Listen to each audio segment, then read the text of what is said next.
Hey everyone, today I want to talk to you about something which I see everywhere in the fitness culture, and also we see it everywhere on the internet, and there is where we see that there is the belief that there is the best approach to do things. The best training split, the best nutrition protocol, the best way to lose weight or build muscle. And I completely get it. Why is it so appealing, especially if your favorite Instagram influencer or trainer is promoting their program and they had a great success with it? Of course, it's so easy to just believe that this is the best approach and just jump onto their next challenge or just, jump onto their coaching and just blindly follow their program. Because if there's a best approach, then your job is quite simple, and that is to just find it, follow it, and get results and repeat. However, this is what I have learned over the past 6 years of coaching people, and that is that there's not a best approach to do things, because you can search hundreds of trainers right now, and I can guarantee you that they'll be promoting different ways how to achieve the goal you want. And even me including, I'll be having some certain framework which I'll be promoting, but I will never tell you that this is the only way and the best way to do things, because the best approach is the one which you can follow consistently and long term through the unpredictability of your life. And that changes everything, because when you are chasing just the best, you are solving the wrong problem.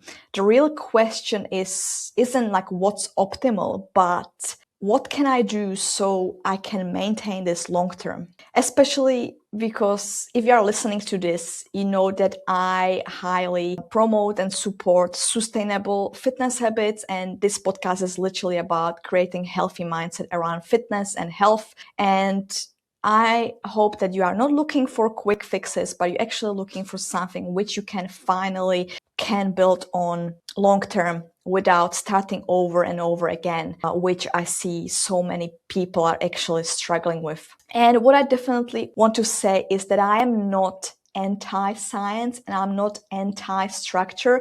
I believe in research and principles. I am someone who has a routine which has a certain amount of volume and intensity in the training, so I can maintain my muscle mass. I have a certain amount of runs per week, which is going to get me to the point where I want to, and I can tweak it if I feel like changing my training. So I'm definitely following a certain structure, but I don't believe it's the best one. It's the best one for me right now in my current life circumstances. So what I'm challenging here mainly is the culture of giving an advice without context whatsoever. You know what I mean, right? Like things like, this is the best way to train, and you should do this to achieve X. And if you are not doing it this way, what's even the point going to the gym? And all of that marketing messaging which comes from so many people makes you feel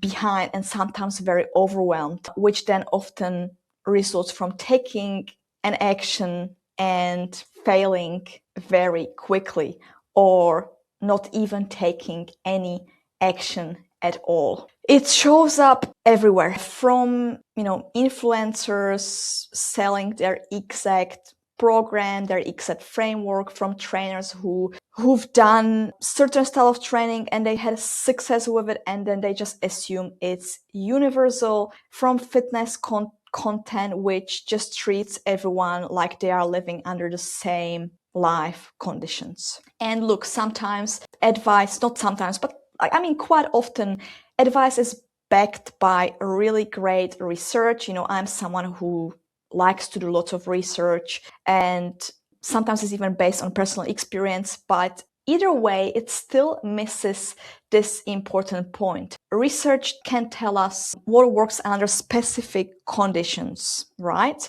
But it doesn't tell you how to sustain this in your personal life, especially when it changes. Personal success stories can show you what's possible, but they can't show you what's possible to you right now in your current life circumstances. And that matters so much than you realize. If you're someone who tends to follow the best approach, let me tell you what can actually happen if you do.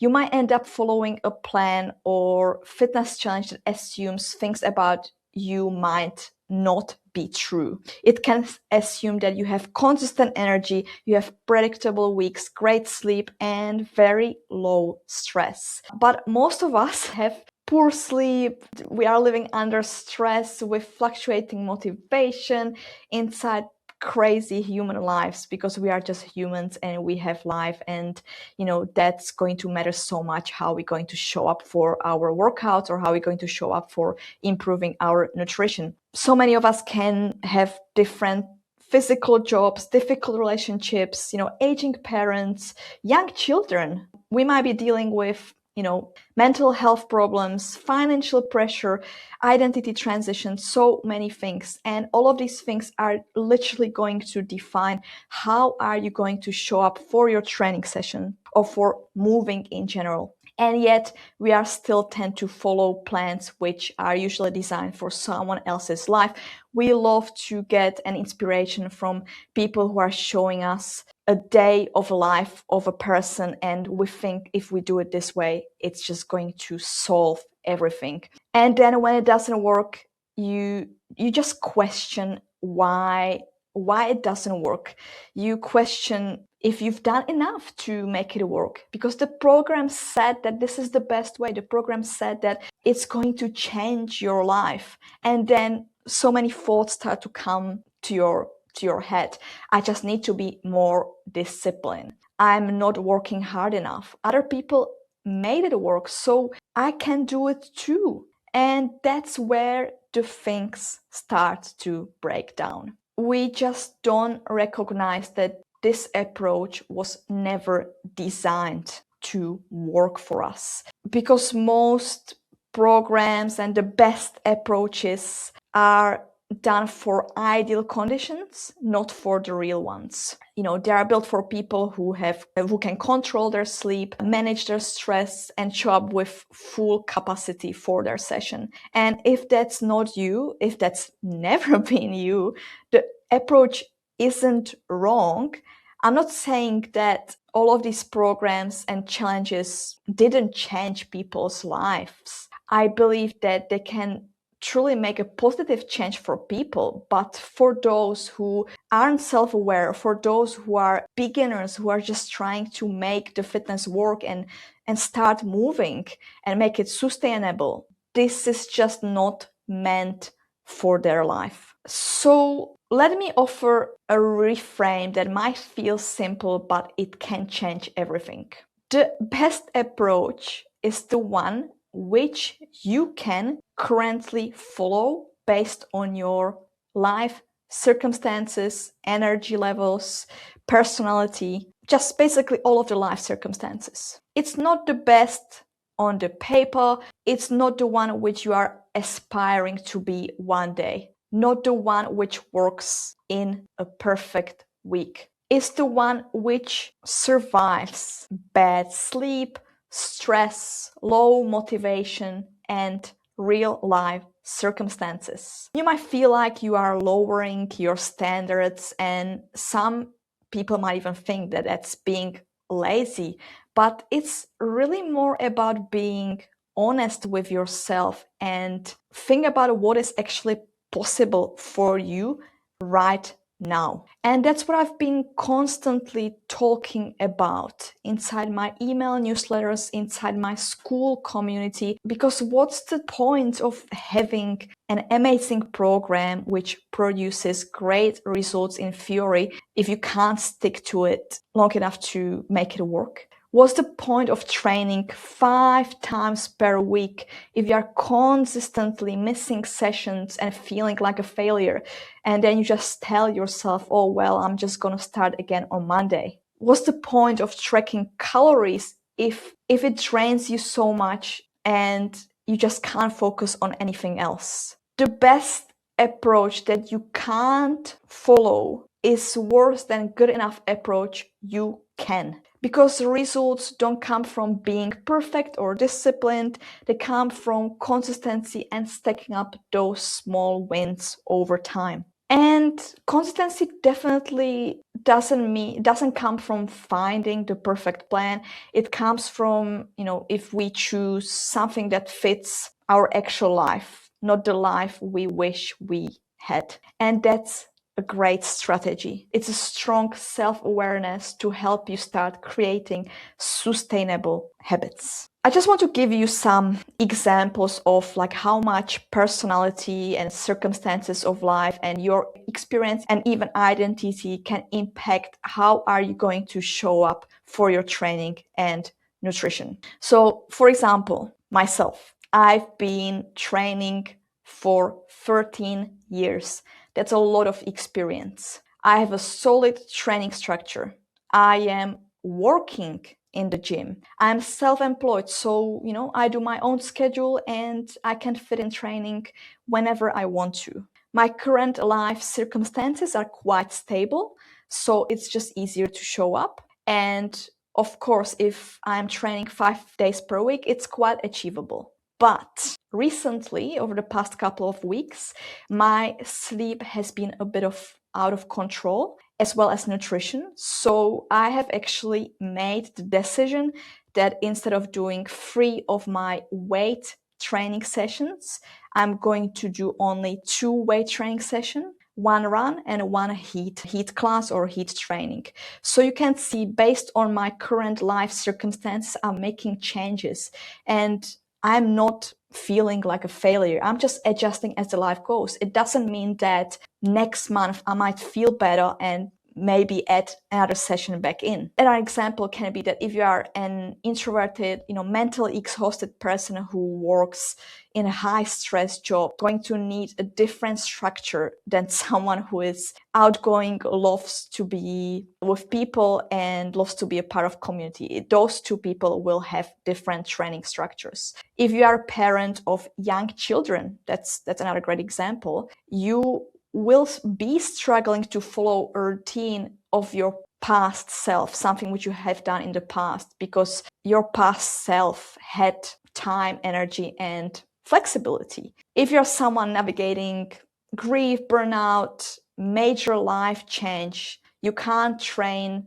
like someone who is in the season of stability and pushing themselves each session. Do you see all of those examples, how it can impact how are you going to show up for your training session? And that's what matters really the most. Training twice per week and doing it consistently can produce better results than a 4 times per week that keeps collapsing all the time. And I don't want to say that 2 days is better in some universal sense. It's because, twice per week might be what you can sustain right now. And that what might work for you right now in this season. So let me give you an example of someone I worked in the past. Someone who told me they really want to train 4 times per week. They were a beginner. It was kind of like imagining their future themselves, that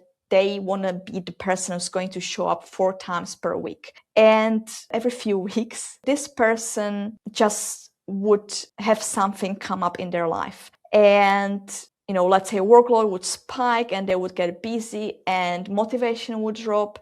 And then the whole 4-day plan would just fall apart and they would just show up maybe twice a week. And this is where I have suggested, hey, if you want to actually get a great results with your progress and with your building muscles, it's better if you stick to solid 2 days of training, which you can follow consistently and do a progressive overload, and that way you will be able to see results faster rather than just like changing the training days on weekly basis and then not making any adaptations because it's so random. And once we shifted to it, this person finally starts showing up consistently, because you would think that, optimally training 4 days a week can produce better results, but if you can't show up for it, it's not really optimal, right? So then this person showed up, 6 months straight, got really great results, and yeah, they stopped chasing the better plan. And once they have a little bit better life situation, they can of course add more days again, because then they will realize, because of all of those small wins they have achieved, they'll realize that they are someone who shows up and they are someone who exercises. And this is where then this person can think about, adding that extra day, or adding extra group class, changing nutrition, all of these things. And I just want to just say this one thing. I'm not saying that everyone is different, just do what feels good, because that's not really what I'm saying here. You still need progressive overload if you want to build muscle or you want to get stronger. You still need a certain volume and intensity. You still need recovery. You still need protein. The fundamentals don't change. What changes is how you apply them to your specific life circumstances, right? When I say find what works for you, I don't mean that you should ignore the basics. I mean, start with your actual life, your energy, your schedule, your capacity, and build the best plan that fits inside those constraints. 2 focused sessions will always beat 4 sessions which you can't complete consistently. A simple nutrition approach you can follow beats the perfect ones you can't. And moderate intensity you can recover from definitely beats intensity that completely just fucks you up. And again, we are not lowering the bar, we're just meeting ourselves where we are right now. And there's one thing I just want to mention. What works for you will definitely change as your life changes, as your season changes, as your capacity changes. The approach, which worked for you when you were single and had unlimited time, might not work for you just right now when you have family. A routine which worked for you when you were 20 years old will not work for you when you are in your 40s. The intensity you could handle when life was just fine might not work for you when you are under stress. And that's what we called adaptation and fitness maturity. That's what's going to help us to build sustainable fitness habits. It's about choosing what actually fits over and over as things change. And this pattern definitely doesn't just stay in the gym. It shows up everywhere, guys, in decision making, follow through, confidence, self-trust. Every time when you force yourself into an approach that doesn't fit you and it fails, you don't just lose the consistency, you just lose trust in yourself. And this is where you're really going to struggle to build those long-term habits. You start to believe that you are the problem, that you are just lacking the discipline, that you are broken somehow, because the issue is never the discipline or willpower, it's just the fit. That's all. If there's one thing which I want you to take from this episode, it's this. Stop looking for the best approach. Start asking what you can actually do. Not what you can do in a perfect week, not what you used to be able to do, not what someone else is doing. What can you do right now with the energy you have in the season you are in? Because that's the only question which matters. You don't need any optimal training split. You need one you can actually follow consistently. And that is what makes this powerful. When you stop chasing the best and start choosing sustainable, you don't just become consistent, you get better results. because consistency beats perfection every single time. Your relationship with training will change, as so will with food, as so will with your body, as so will with yourself. So stop looking for the best approach and start creating your own approach. And as your life changes, as your season changes, as your energy and capacity changes, you just adjust. You adapt and you keep choosing what fits right now. And that's what we call sustainable health and fitness. Thank you so much for listening, and I will catch you in the next episode. Bye.